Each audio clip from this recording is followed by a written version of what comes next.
Bonjour, nous retrouvons aujourd'hui notre grand spécialiste de l'économie, Jean-Marc Sylvestre. Bonjour Bernard. La situation n'est pas reluisante, si j'ose dire, que ce soit en France, à l'étranger.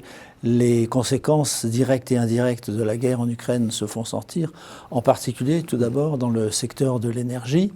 Mais commençons quand même par la France, par la nouvelle que l'on a connue aujourd'hui, à propos de l'âge de départ à la retraite des Français, la réforme que le président Macron veut faire. Il a commencé par aujourd'hui, par retarder encore sa décision en quelque sorte. Non, il n'a pas retardé sa décision, il a retardé l'annonce de la finalisation du projet. Il voulait effectivement annoncer ça à l'opinion avant Noël. Et compte tenu des oppositions qui sont montées et qui montent de partout, il a préféré se donner encore une quinzaine de jours de réflexion pour l'annoncer le 10 janvier. Mais son engagement est de présenter ça au Parlement vers le 15 ou 20 janvier, de façon à ce que ça rentre en application vers l'été 2023. Et alors pourquoi annoncer quelque chose que tout le monde connaît déjà ? Son intention d'augmenter l'âge de départ à la retraite à 65 ans. Parce qu'il craint que la situation aujourd'hui ne soit pas propice à défendre un projet.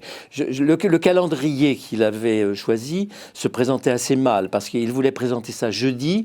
Jeudi de cette semaine, c'est au lendemain d'un match de football très important auquel il aura assisté. Et la France risque, dans un cas comme dans l'autre, d'être un peu agitée par les répercussions de ce match. Donc qu'elle passe un peu à côté du projet, ou alors qu'elle utilise le projet comme levier de manifestation. Non, je crois qu'il a fallu, il laisse passer Noël tranquillement là-dessus, parce qu'il y a une opposition générale du corps social, des syndicats, des partis politiques, et beaucoup de gens dans la majorité qui considèrent que la France n'est sans doute pas prête encore pour accepter ce type de réforme qui reviendrait à reculer l'âge de départ à la retraite et de modifier les régimes spéciaux, de créer un régime universel, c'est-à-dire de moderniser finalement le régime de retraite. Alors la question que l'on peut poser, c'est pour quelle raison est-on si pressé finalement de faire une réforme de retraite qui déplaît à tout le monde? Eh bien, je vous la pose. Donc personne ne veut. Je crois que le gouvernement s'est piégé. Il s'est piégé de deux façons. Il s'est piégé politiquement, dans la mesure où il s'est engagé au moment des élections présidentielles, dès le premier mandat, à faire cette réforme de structure importante. Mais je crois que ça, c'est pas très grave. Il n'aurait pas été le premier président ou le premier gouvernement à pas respecter une promesse électorale. Bon, non, il s'est piégé aussi compte tenu de l'endettement extérieur de la France. Pourquoi ? Parce que cet endettement extérieur de la France nous met sous surveillance des marchés financiers. Aujourd'hui, une partie de notre vie de l'État, des collectivités locales, des entreprises publiques, se fait à crédit. Nous empruntons énormément beaucoup d'argent. Et tous les jours. Et tous les jours, nous empruntons. Au total, sur l'année, nous empruntons entre 300 et 400 milliards d'euros. Et on emprunte très facilement. On n'a aucune difficulté pour emprunter de l'argent. C'est-à-dire que les marchés financiers, les investisseurs, les épargnants nous font totalement confiance. Ils nous font totalement confiance parce qu'ils considèrent que le pays est riche, que le pays travaille. Mais ils considèrent aussi, et ça les agences de notation viennent encore de le rappeler, que nous allons faire les réformes de structure que nous devons faire de façon à éviter des endettements supplémentaires dans l'avenir. Et parmi ces réformes de structure, il y a la mère des réformes, c'est la réforme des retraites. Parce qu'elle porte sur quoi, les réformes des retraites? Elle porte quand même sur quelques 300 et quelques milliards par an. Si vous faites le total de toutes les cotisations qui sont perçues par la fonction publique ou le privé, c'est une somme colossale. Et cette somme colossale, nous sommes actuellement en déficit. Et si nous ne faisons pas cette réforme, c'est un déficit qui va devenir abyssal et qui va s'accroître. Et ça, les marchés financiers ne peuvent pas le supporter. On a promis aux marchés financiers, et notamment à nos amis européens, et notamment aux Allemands aussi, que nous ferons ces réformes de structure. Donc on est obligé de la faire, parce que si nous ne la faisons pas, eh bien, les marchés financiers vont nous appliquer une prime de risque sur le taux d'emprunt que nous faisons. Ce qu'ils ne font pas actuellement. Actuellement, nous empruntons à très bas prix. Et c'est-à-dire que si on n'emprunte pas le chemin du redressement, on va se retrouver dans la situation de la Grèce il y a quelques années. Si nous n'empruntons pas le chemin du redressement, c'est-à-dire si nous n'effectuons pas les quelques réformes de structure qui coûtent cher, sur lesquelles nous nous sommes engagés, à commencer par celle de la retraite, puis la santé, puis sans doute l'éducation nationale, eh bien, nous aurons dans quelques années beaucoup de difficultés à financer notre déficit et notre budget. Mais comment expliquez-vous l'hostilité tellement importante et permanente des syndicats et d'autres corps sociaux à ce genre de réforme qui paraît absolument, enfin qui est absolument nécessaire? Oui, mais elle est absolument nécessaire parce qu'à partir du moment où l'espérance de vie s'accroît, à partir du moment où notre modèle de vie, notre standing de vie nécessite de travailler davantage et que l'espérance de vie le permet, eh bien, on devrait pouvoir le faire.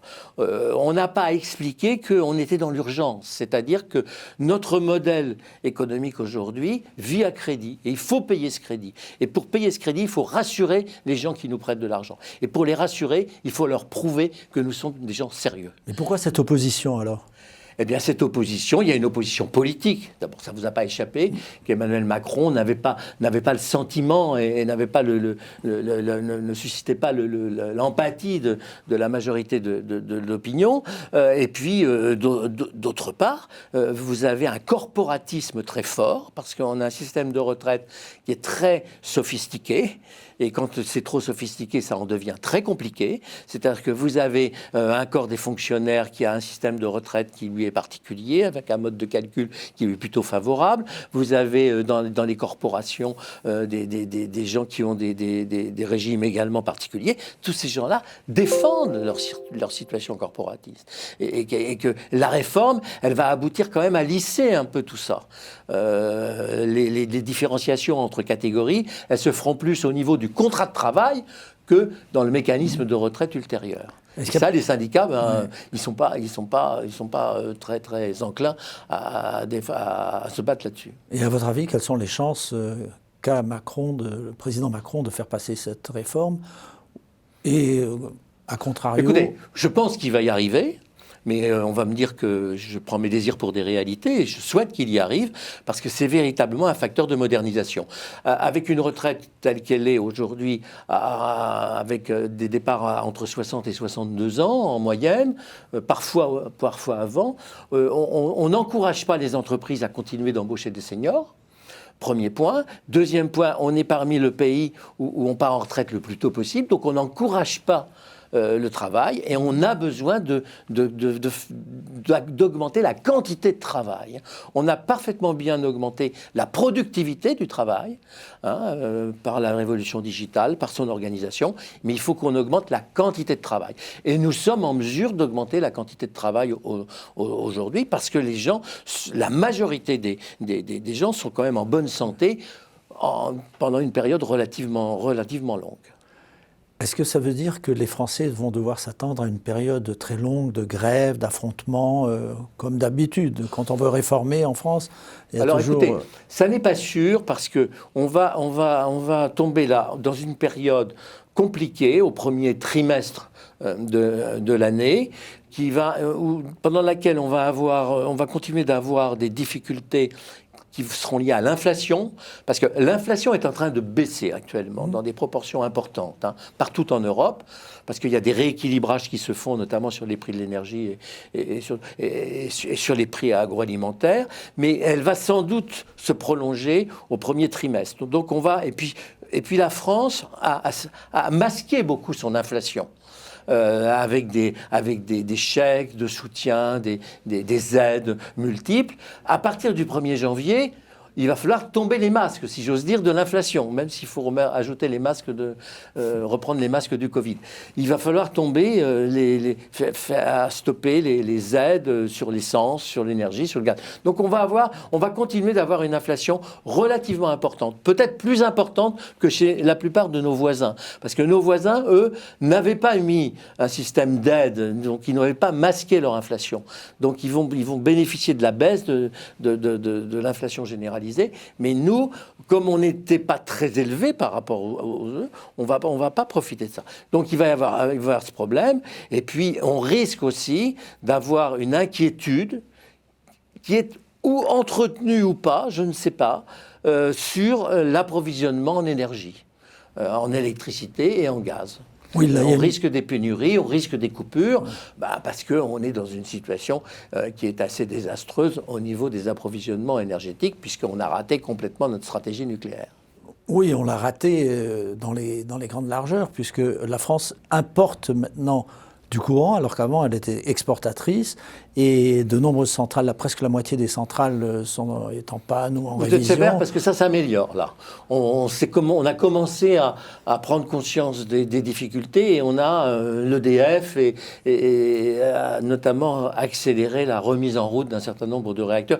Il ne reste plus, entre guillemets, que 16 réacteurs à l'arrêt. Oui. Donc on peut en avoir encore 4 ou 5 qui se remettront en route, et ça devrait passer. Mais il y a 6000 emplois qui ne sont pas pourvus dans la filière nucléaire, c'est quand même important. Alors on est en recherche d'emploi parce qu'on avait arrêté d'investir, on avait arrêté d'embaucher, parce qu'on considérait qu'on était sur une trame stratégique de recul et de retrait de l'énergie nucléaire au profit des fameuses éoliennes ou au profit des énergies naturelles. Et aujourd'hui, on fait un peu machine arrière. On s'est bien aperçu qu'il nous fallait absolument du nucléaire pour pouvoir assurer notre indépendance et notre sécurité d'approvisionnement énergétique. Maintenant, il n'y a plus d'argent pour subventionner les éoliennes. Il risque d'y avoir un peu moins d'argent pour subventionner les éoliennes, parce qu'il va falloir flécher cet argent vers l'industrie nucléaire. Il faudra un jour raconter le roman de l'énergie, de la politique énergétique française, et de raconter surtout comment, à mon avis, on s'est un peu fait piéger par les courants écologiques, et puis l'Allemagne. Les courants écologiques, parce qu'ils nous ont fortement encouragés en nous montrant et en nous démontrant que le nucléaire était tellement dangereux qu'il fallait complètement l'abandonner. Ils nous ont encouragés aux énergies naturelles. On s'est aperçu par la suite qu'il y avait des lobbies qui étaient très intéressés économiquement et financièrement au développement des éoliennes, et notamment des lobbies étrangers, comme des lobbies allemands. L'Allemagne nous a beaucoup influencés dans les éoliennes. Et l'Allemagne s'est piégée elle-même, parce que en encourageant les énergies naturelles, et notamment l'éolien en Allemagne, l'Allemagne est couverte d'éoliennes, elle s'est aperçue au bout d'un moment que parfois il y avait des pannes de vent, et que lorsqu'il y a des pannes de vent, il n'y a pas d'électricité, et qu'on a de plus en plus aujourd'hui des sautes de vent, des manques de vent, des déficits de vent. On est arrivé dans un cycle où il y a moins de vent qu'auparavant.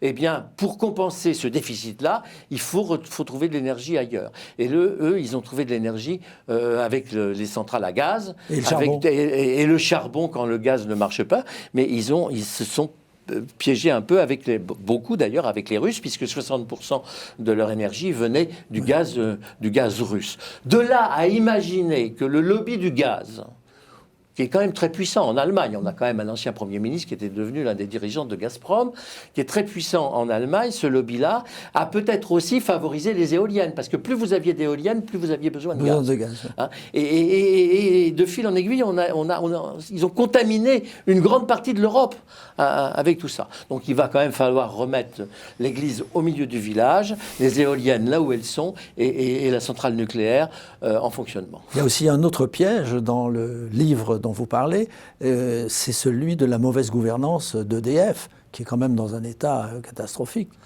Alors moi, je ne vais pas accuser l'EDF d'avoir fait une mauvaise gouvernance. La gouvernance d'EDF n'est rien d'autre que l'application d'une politique d'État qui a été décidée depuis 2 ou 3 septennats, quoi. Voilà, donc, les coupables sont multiples. Les coupables sont multiples, multipartisans, de gauche comme de droite, très préoccupés par la montée d'un lobby écologique vert qui nous a fait faire un certain nombre d'investissements qui ne sont pas forcément très utiles.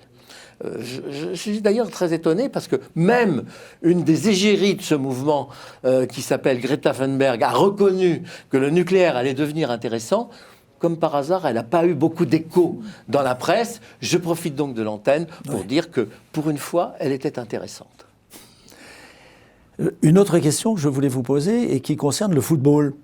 D'habitude, nous ne parlons jamais de football dans cette émission, mais là, à l'occasion de ce qui s'est passé au Qatar, de ce qui continue de se passer, on peut dire qu'il y a vraiment une économie du football très puissante et qui a permis, sauf erreur de ma part, au Qatar de se lancer à des hauteurs stratosphériques en matière de politique. Tous les pays arabes, tous les pays qui ont été invités reconnaissent, enfin chantent les louanges maintenant du Qatar, ce qui n'était pas le Oui, enfin le chanter avant. les louanges du Qatar, je ne suis pas sûr qu'on en soit encore arrivé là. Mais c'est vrai que pour un pays et pour une opération qui devait être boycottée, notamment par la plupart des Occidentaux, et notamment l'Europe occidentale, bon, ben, vous battez des records d'audience. La France doit arriver avec 18 millions de téléspectateurs pour chaque match.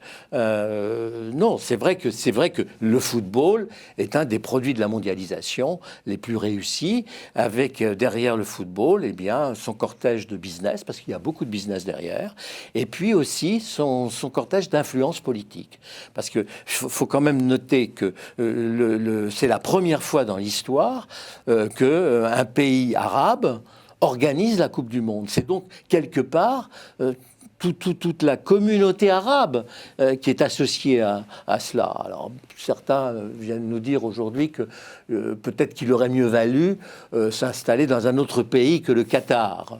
Oui, mais enfin, on s'est installé dans le pays qui avait l'argent pour pouvoir organiser cela. Et puis, s'il y a eu des malversations, et il y en a certainement eu, parce que c'est un peu compliqué pour un petit pays comme ça d'organiser, si on n'a pas d'argent, d'organiser.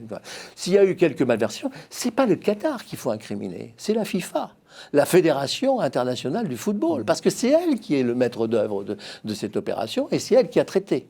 Mais fondamentalement, alors, c'est vrai qu'il y a des choses qui sont inadmissibles. Ce qui se passe au Parlement européen actuellement est évidemment catastrophique, invraisemblable pour l'Europe, pour le crédit de la démocratie et comme exemple pour le reste du monde. Oui, de parlementaires soupçonnés.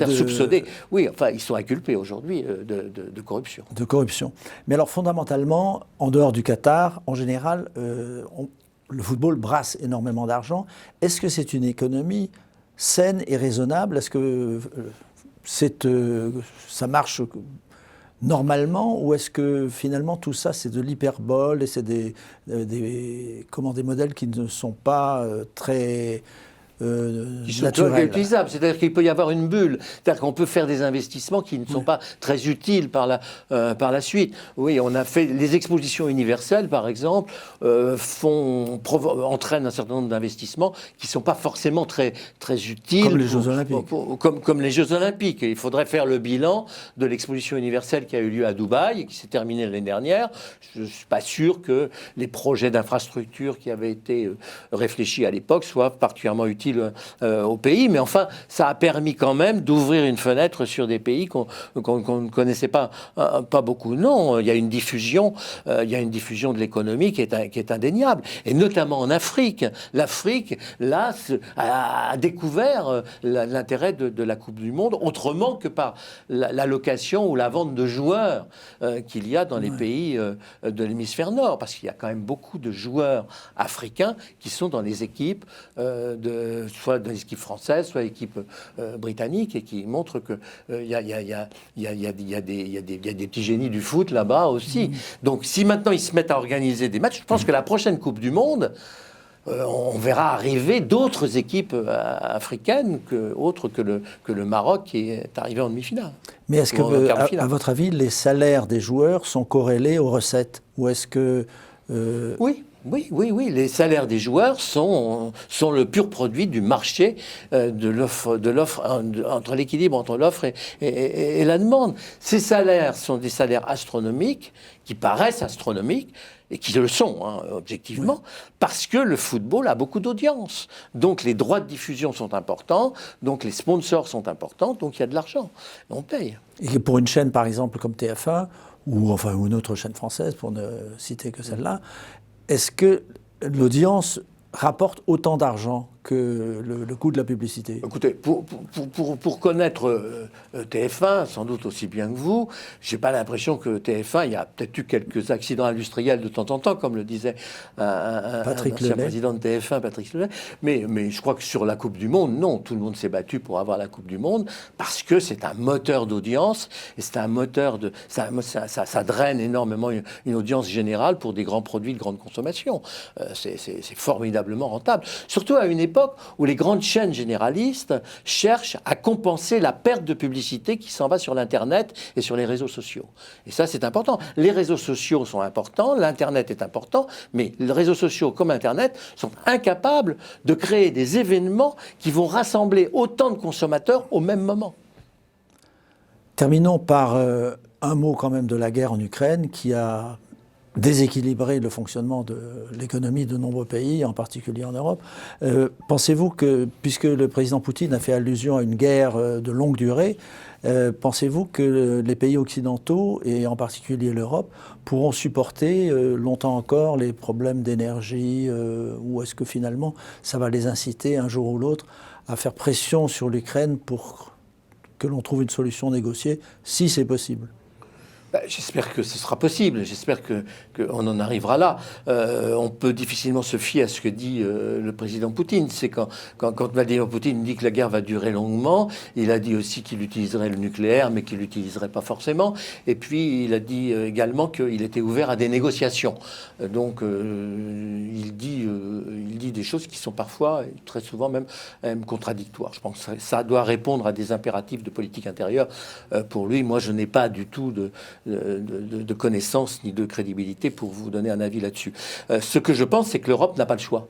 Elle n'a pas le choix que d'aider l'Ukraine, parce que aider l'Ukraine, c'est aider les valeurs de l'Europe, c'est-à-dire des valeurs de démocratie, de liberté individuelle, de liberté de commerce, de liberté individuelle. Je crois simplement que, comme l'explique très souvent un ancien ambassadeur de France à Moscou, et qui est peut-être un des seuls d'ailleurs à donner cet argument, c'est qu'il faudra faire une négociation. La négociation sera très compliquée parce que les sensibilités sont très différentes.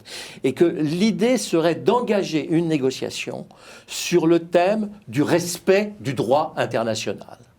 Il faudrait d'abord que tous ces pays de la planète tout entière se mettent d'accord sur le respect du droit international. Alors vous me dites, ça va être très théorique.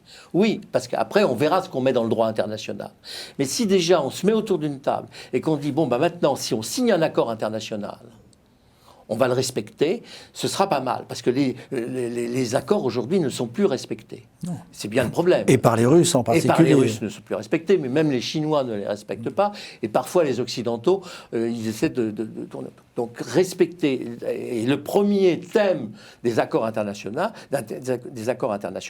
ce serait évidemment de respecter l'intégrité territoriale. Et de s'interdire toute... Alors, à partir de là, vous avez un pan de négociation que l'on peut faire sur le contenu de l'intégrité, sur comment on définit un territoire, et puis comment on définit le droit international. Et ce serait très, très utile pour tous les pays, notamment pour les pays africains, qui vont rentrer dans le jeu de la mondialisation, et qui sont déjà rentrés dans le jeu de la mondialisation. Et ça va être très intéressant, ça va être très utile, parce que on est aujourd'hui à la veille d'être obligé de redéfinir les grandes institutions de régulation internationale. L'ONU sert beaucoup moins, le Conseil de sécurité n'est pas forcément respecté, on se demande à ce qu'il correspond. Ce sont des produits de la Deuxième Guerre mondiale, donc ils ont maintenant 70 ans. Le FMI, le Fonds monétaire international, aujourd'hui, n'a plus qu'une utilité relative, puisque l'investissement des pays émergents se fait par le privé et par le commerce et par la croissance et par le bien et par l'épargne. Donc, et la troisième organisation, elle est complètement chaos. L'OMC, l'Organisation mondiale du commerce, elle est asphyxiée, elle n'existe plus. Or, c'est quand même l'Organisation mondiale du commerce qui a permis, à partir des années 2000, d'ouvrir la mondialisation, notamment à des pays comme la Chine ou l'Inde, et permettre le développement de ces pays. L'OMC n'a pas su mettre en place des organismes de contrôle et de régulation et de respect des accords qui étaient passés. La Chine n'a absolument rien respecté. La Chine n'a pas respecté, notamment les accords de réciprocité. Et là, la Chine, on peut le noter, vient de renoncer à sa politique de zéro Covid. Pensez-vous que l'économie chinoise va redémarrer rapidement ? L'économie chinoise, les dirigeants chinois ont absolument, urgemment, besoin de revenir dans le jeu du commerce international. Et pour revenir dans le jeu du commerce international, il faut qu'ils fassent repartir leurs usines, repartir leurs entreprises. Et parallèlement, il faut que les produits puissent les vendre. Et pour les vendre, il faut qu'ils se mettent à respecter les accords qu'ils ont passés avec les SPG. On assiste à une situation qui est très très intéressante actuellement. C'est que l'Occident, je parle de l'Amérique, je parle des Européens, était parti sur un modèle de développement économique très financiarisé.